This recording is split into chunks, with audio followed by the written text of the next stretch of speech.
Oh. Temiz hava.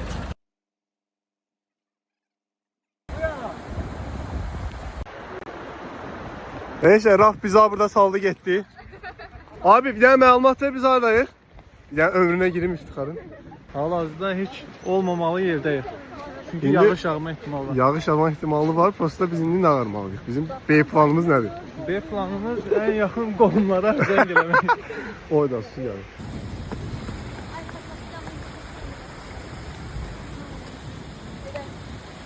Gel.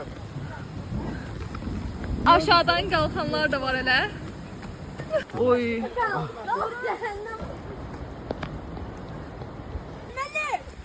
Amelin.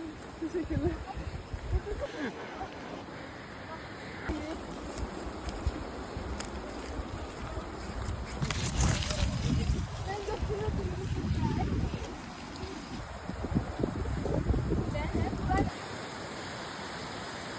Şunu var şəlaləni görüm o. Sarmaşıq şəlaləsi.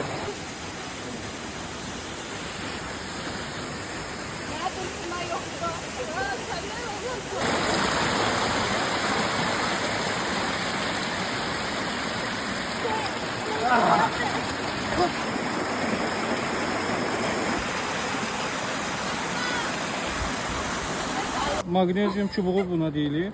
Bir dənə dəmirlə bunu böyle sürtüb ocaq qalaya bilərsiniz. Çok dayan. Oo, süper bir şeydi ha.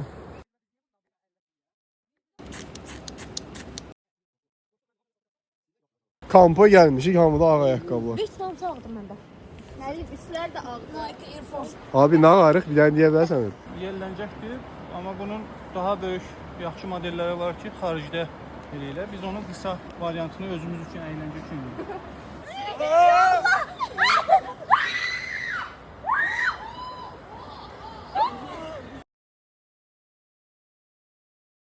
Saadət, nəyi var gedəcək deyə?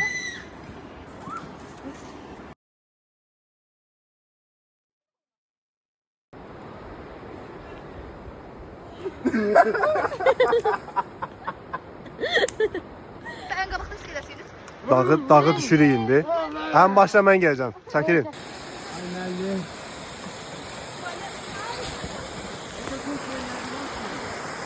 Ay Allah!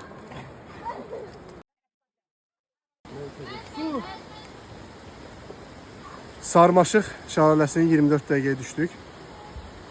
Bu ilə də Sarmaşıq şəlaləsi vloqumuz bitmiş olur. Növbəti vloqlarda görüşək.